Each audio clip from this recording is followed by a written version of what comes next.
Hello everyone, it's me June, and thank you um, for having the interest to access this student monitoring dashboard. And yes, this is free. Okay, use it, abuse it, pero please lang, huwag nyo siyang ibebenta. Kasi pinaghirapan kong aralin yung mga basics nito. And ituturo ko sa inyo how you can automate your monitoring sa mga students nyo, lalo na pasukan. So, ito yung makikita nyo sa dashboard kapag i-access nyo na itong um, link na to. So, all you need to do is first, kailangan magkaroon kayo ng Notion account. Okay? So, when you have a Notion account, automatic po na kailangan mag-register kayo sa kanya using any email.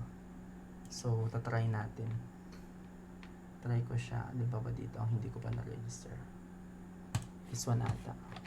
Try lang natin. Notion. Notion. Search natin. Meron na ata ako nito. Ayun. So, pag magla-login kayo, kailangan nyo lang siya i-continue with yan. Continue as June Clifford. Continue with Google. Para ma-access nyo yung para magkaroon kayo ng Notion account. So, yun lang. Yan lang. Continue with Google. Okay? So, okay na tayo doon. Sige. So, once na andun na kayo, parang kailangan kong ilagay yun. Sige. Matry nga. Sige. Login. Continue with Google. Continuous. Yes. Creating Notion account. So, yun. So, meron na tayong Notion dashboard or Notion account. Okay? So,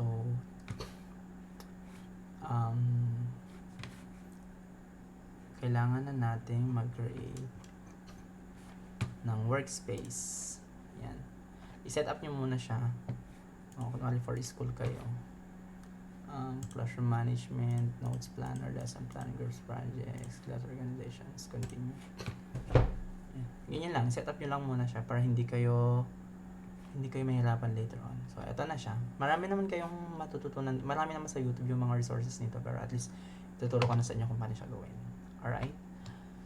So, this one, ang mangyayari dito, you can get this kapag masishare ko na yung itong tool na to. Teka, share natin sa account na yun. Share, di ba? Share. Yan.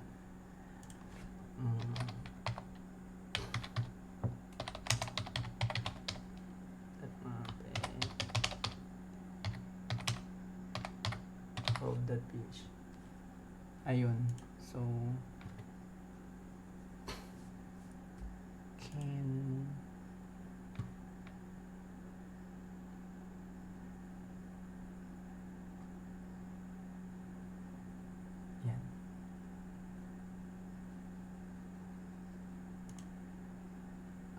yan. Teka. Sige. Ganyan muna natin. Alright. So, na-receive na natin. Check natin dito. Ayun. Okay. Sige.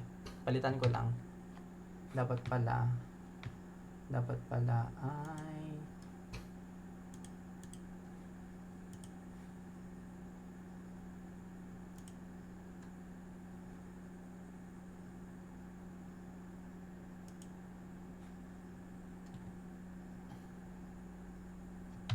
teka.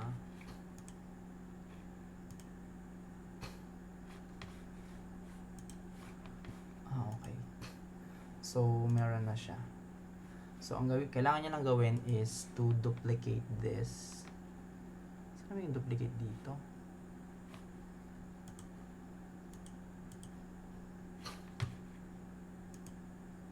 Ayan, duplicate.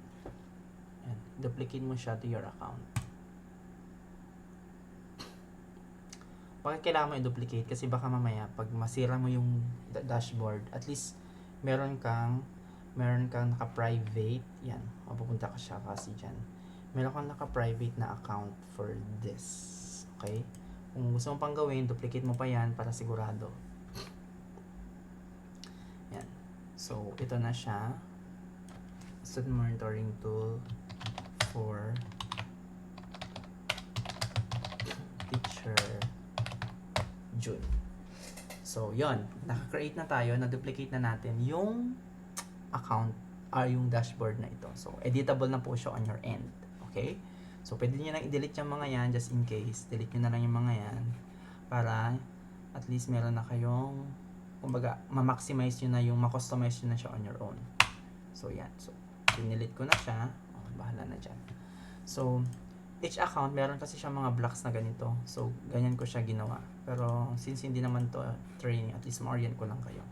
Ngayon, I have already arranged sa inyo yung different views ng inyong mga account ay ng dashboard niyo. So, from monitoring, down to gallery, and down to calendar.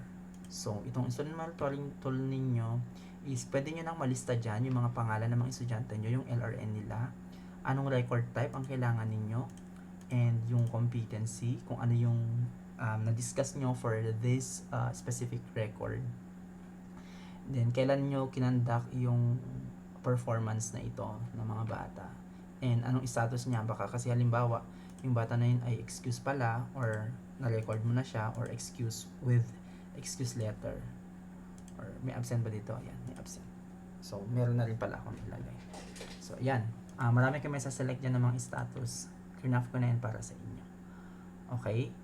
So, paano ba natin, since meron na to, paano ba natin dagdagan yung student name natin? Yan, pwede nyo lang pong palitan. Pwede nyo lang palitan yung mga yan. Pwede nyo lang palitan. Okay? So, magdagdag lang tayo, add nyo lang tayo. So, ang limbawa, ang gusto natin ay, gusto natin i-record ulit ay si Mark Priedo. Bautista Mark. So, LRN. Yan. Ito is just to set up the whole process of your para hindi kayo mahirapan. Okay? So, yan. Ilagay nyo na anong klaseng kung ba yung nilagay nyo. Kung subject verb. Agreement. Yan. Kailan nyo siya tinake. Yan. So, yan. I-click nyo lang siya. Naka-automate na po siya. So, makikita nyo sa gallery, magpapakita lahat ng mga personalized name ng mga students. So, halimbawa, open ko tong si June. So, ito yung dashboard ni June. So, personalized. Pwedeng maibigay agad sa kanya yung, ito, wala ka nung July 5. Ganyan. So, you can just have it here. And itong mga to, pwede nyo palitan to mga icon na to. So, icon or custom. Sa custom naman, pwede lang kayo mag-upload ng file, picture ng bata. Okay? Pati ito, sa cover, pwede nyong palitan using the picture ng bata. Okay? So, kailangan punta lang kayo mag-edit lang kayo na lagay nyo lang yung picture ng bata. Dapat elongated yung size. Pwede kayong pumunta sa Canva para ma-customize nyo ito. Basta, yung file po dapat ay hindi 5 MB pataas. Dapat up to 5 MB lang pala. Yan, para ma-update nyo to. Okay? So, yan, makikita mo agad. Now, for you to, try natin to. Sige, try natin mag-upload para sure. Kunwari yan yung picture.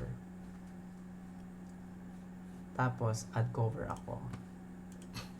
At least, diba, para nakikita mo picture ng bata yung naka-upload. Ano bang maganda dyan? Wala naman. Ito na lang.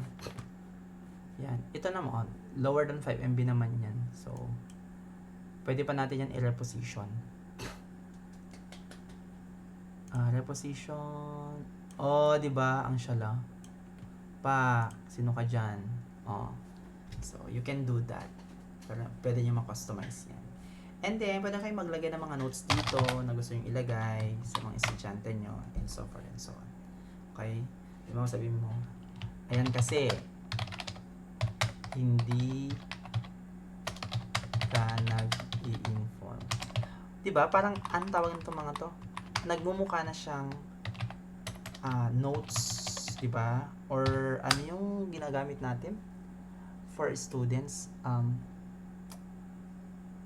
yun? Yung parang ano natin sa kanila, parang historical background or basta ganon.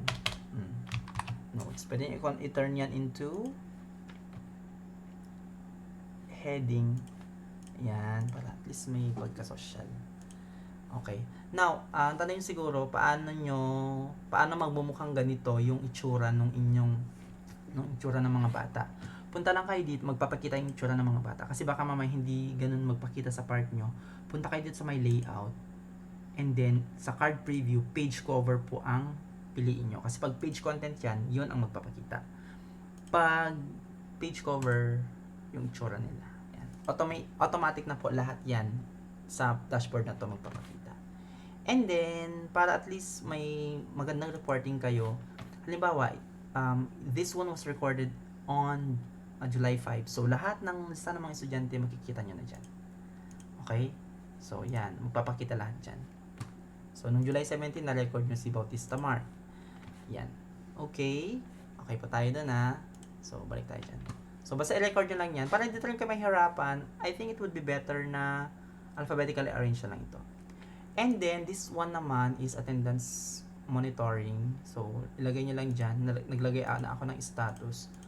Pala, kung meron kayong gustong palitan dito, halimbawa, baka hindi lang siya quiz or whatever, punta lang kayo dito, click nyo lang yan, punta kayo sa edit property, and then, mag-add lang kayo. Ito ang option ng add under options. It's either ito, pwede nyo tanggalin, delete, yan.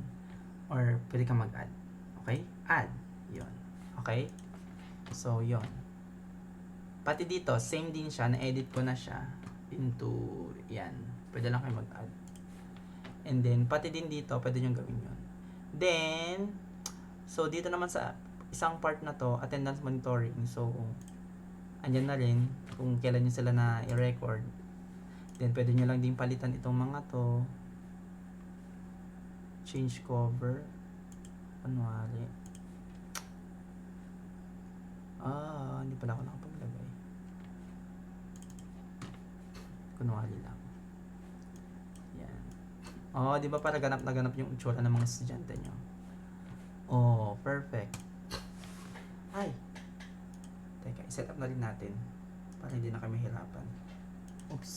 Gallery, card preview, page cover. Ayun, ganap. Okay tayo. Okay tayo. Di ba? Ang social lang tingnan, And then, I would advise na etong dashboard na to, para mas organize kayo, lagay nyo dyan, July monitoring. Mas maganda kasi, although pwede nyo lang naman tanggalin na parang isang year na to, kaya lang mafu-fully yung inyong dashboard ng ganyan. Para at least pag hindi nyo naman ilagay, ang gawin nyo lang naman pag gusto nyo yung ganon, duplicate nyo lang ito, then palitan nyo lang ulit. Okay? So,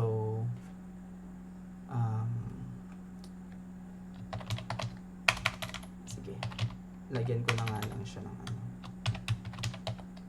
monthly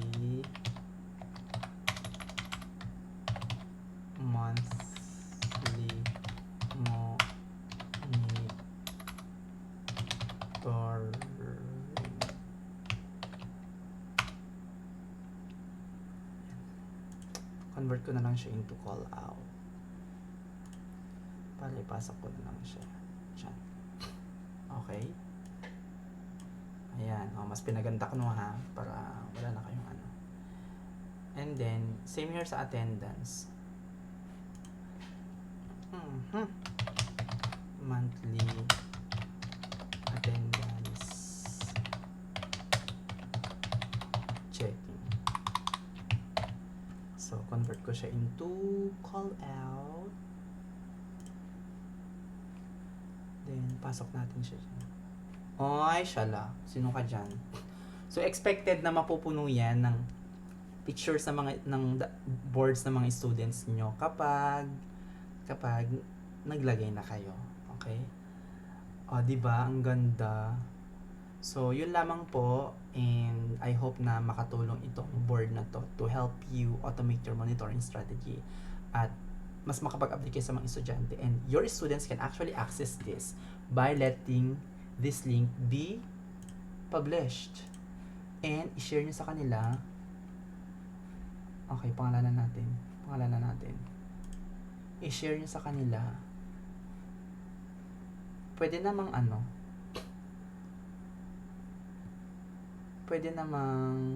by email para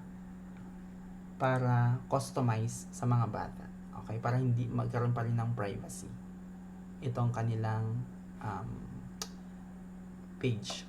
Or you can share this specific page lang na to doon sa student mo. So, click mo lang yan. Share mo lang yung link doon sa student mo. Okay? Para sa kanya lang talaga. Yan. Ito yung performance mo. Yan, di ba? So, para ganap na ganap. Ganun. So, yun lang. I hope na makatulong itong dashboard na to sa inyo. Because this is actually a very functional dashboard. If you have problems, you can just ask me para at least masolusyonan po natin. Yan lang, and maraming salamat. Ay.